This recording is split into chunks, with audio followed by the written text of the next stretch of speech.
The ultimate version of the Audi A4 has always been the RS4. With generations of V6 and V8 applications, this B9 generation is the last of the lineage as we know them. Launched in 2018 after its reveal at the 2017 Frankfurt Auto Show, the RS4 arrived with a 2.9-litre V6 turbo, an array of changes that downsized the engine and improved efficiency while increasing torque and maintaining the peak power of the previous generation V8. Now, for Audi fans, the B9 was a return to the roots of the RS4 nameplate. The original B5 generation had a 2.7 bi-turbo and was limited to a wagoned variant only. Later generations moved to a V8 and offered both a convertible and a saloon model. The last RS4 was again a turbo V6 and a wagon only. Used buyers should note that while no RS4 will be cheap to run, this generation does at least benefit from plentiful part supply, thanks to the engine being shared with several Porsche models. However, RS4 bumpers and wheels will usually be more economical to repair if damaged than to be replaced. The RS4 is facelifted in line with the regular A4 model. For most markets, this will be late 2020 cars onwards. The facelift separated the RS4 further from the regular A4 in Europe, as the stepping stone between the two in earlier years was the Audi S4, but Audi decided to offer a performance diesel variant by removing the 3-litre petrol from the S4 and inserting a 3-litre diesel. Although not all markets got the diesel S4, those that did now have a wide gap for both petrol-powered performance car models, with the 2-litre TFSI Vorsprung specification the highest power and specification choice before you then jump to an RS4. The facelift, named B9.5, gets a larger 10.1-inch MMI screen and adds RS1 and RS2 buttons to the steering wheel to save preferred driver modes. Interestingly, some countries add a rear sport differential as standard equipment on all model years, while others have this as an option. I'll note here that the USA did not get an RS4, although they did get the car's cousin, the RS5, and so there is some crossover in parts. Now, while I've pointed out the bits the RS4 gains when it's facelifted, I should highlight what it loses. The rotary controller for the MMI is gone, and some pre-facelift cars will have a more tuneful exhaust as standard because they were built before the OPF or gas particulate filters became mandatory across the EU. By the time the facelift came out, these were mandated.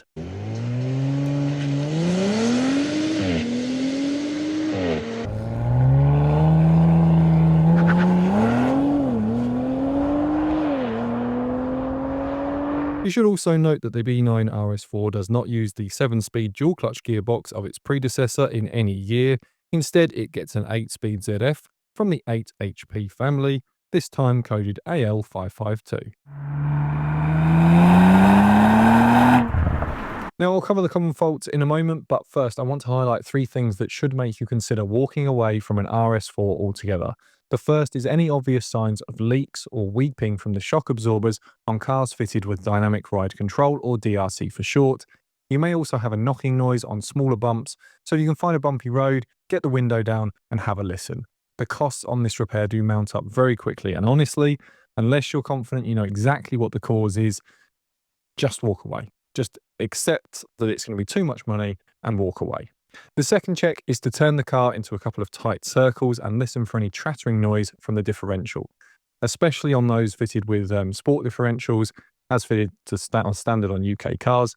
You could be in for a big bill and not having your car for weeks, as specialists usually are backed up with other work for differentials, so be careful on that one. Then thirdly, it's the first service and proof of differential and gearbox fluid changes. The first service is really important to be done either early or on time.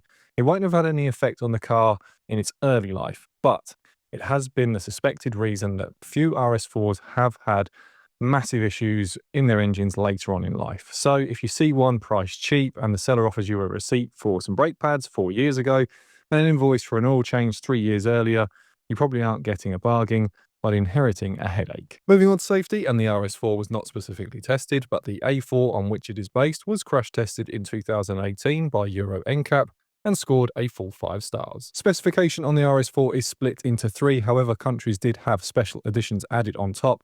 The standard model and competition spec and the Competition Plus package are joined by several spec changes. These are different from market to market. The most notable, though, is the Edition 25 years that actually gets a power bump. The baseline RS4 has adaptive dampers with optional dynamic ride control. Dynamic steering was an option in some markets. The standard fitment wheels are 19 inches, but a 20-inch option could be chosen. Brakes are steel, but carbon ceramics were again optional. The performance model doesn't increase engine power, but has a more aggressive dynamic drive mode for the throttle and steering that also makes gear changes punchier, and the top speed limiter of the regular RS4 is removed, allowing a 290 km/h or 180 mph top speed, and so carbon brakes are added, along with an RS Sport exhaust. There was then a Competition Plus spec sold in select markets that added manually adjustable KW coilover suspension and three-way adjustable dampers. It then locked in the steering ratio at 1:13:1 and pushed the differential to a rear bias. It is important to note that the Competition Plus specification was limited to a few European countries, and the UK does not get the model. Instead, the UK got its own version of the competition specification that was limited to 75 vehicles and sits between the Competition and Competition Plus. The Edition 25 is where Audi pushes the RS4 further with a 20 brake horsepower gain and 300 km/h or 186 mph top speed. It builds on the specification of the competition cars, and some markets were even offered a Trofeo S track tyre when the car was new. Just 250 are built, with 50 going to the UK. There is a carbon black specification model which adds a variety of standard car options and carbon black styling pack. The carbon pack is the most popular of all of these packs, while a Vorsprung specification adds advanced key and Bang & Olufsen sound among a range of options, essentially making it easier to add all of the main specification choices to the car, so expect to pay a bit more. After this, there are a large number of special edition cars, including a Sport Edition, and a Nardo Edition, and a Bronze Edition, to name just a few. These limited production models all have something to make them special, but take aspects of the three performance models named earlier to add optional specification, to build them, and give them a unique place. A quick note here is to be careful with claims of carbon or Vorsprung packs on the used market.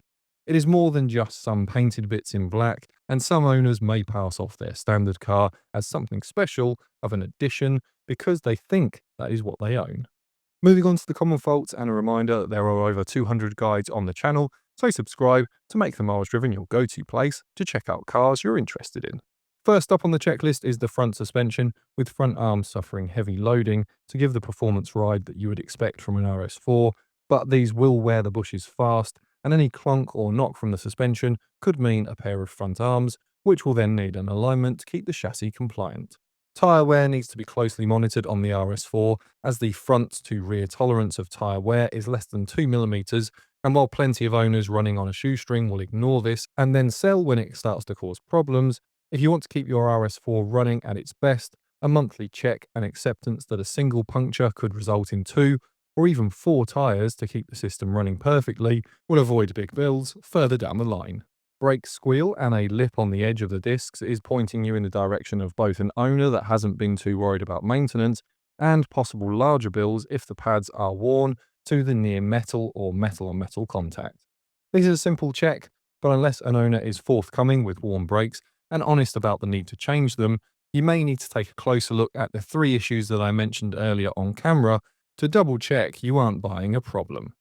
Cooling ancillaries on the RS4 are a match for the standard car, but extreme hot weather and track work or further tuning will be fine on the engine and drivetrain, but the cooling system can become overwhelmed and you'll get a coolant smell if this has happened before.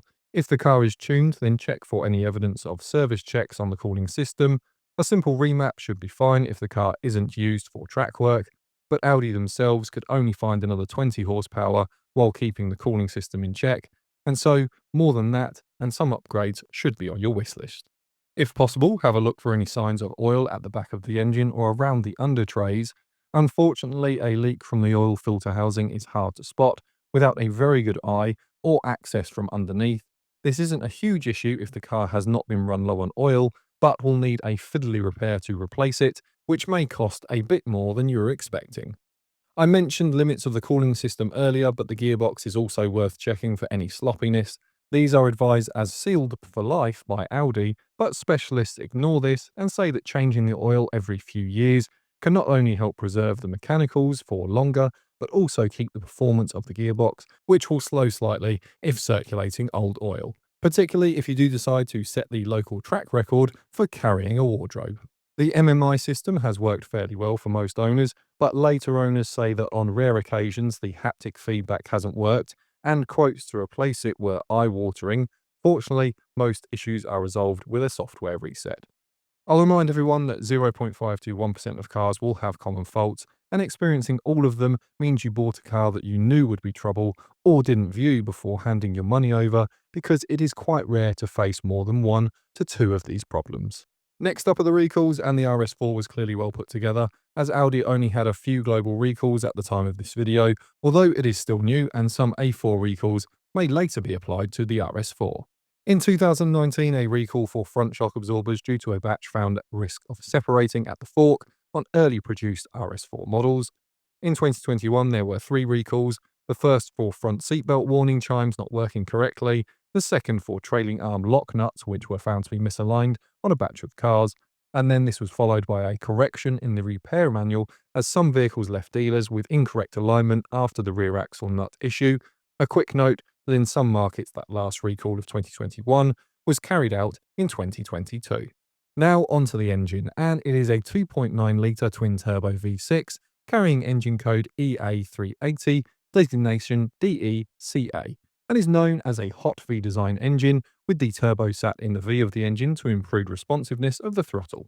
The heat is mitigated via several heat defense and cooling methods. Power is rated at 444 brake horsepower in the regular RS and 464 brake horsepower on the Edition 25 years model, with average fuel economy on the WLTP cycle of 28.2 miles per gallon or 10.02 litres per 100 kilometres.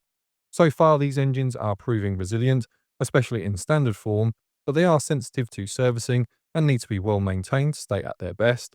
The PCV has caused several owner issues and needs to be replaced. Any whistling noise when revving at idle or high pressure at the fuel cap is likely a sign of failure. The charge air cooler can develop an internal leak in the water to air bricks, which will allow coolant to mist into the cylinders and can cause damage to the cylinders if it is not caught early on. If you think you're suffering this issue, a pressure test is the first port of call to make sure you are not looking at a large bill off the bat. The additional filters that were mandated by law to petrol exhausts do quieten the RS4, but more concerning will be any block caused by a previous owner not stretching the legs of the engine or regularly using the car for short distance journeys in city traffic, which will cancel a regeneration needed to keep the filters working as they should. Now onto our picks, and the RS4 really just has variation in age and trim. If you find a well-kept facelift in Vorsprung specification, you are getting a lot of RS4 for your money, and as it isn't one of those more limited models, you'll likely find owners are a little bit more open to negotiation on sale price. If the budget is a bit tighter, then consider an early standard car. The RS4 has a lot to give in standard form, and while all the special editions are great, very few people then buy an early base RS4 or feel they are missing out, especially if they can find a well-kept one. As ever, if the RS4 isn't for you, we have plenty of guides to check out next, including the standard B9 A4 and S4 model and the RS3 or recent guide on the BMW M4 to check out next.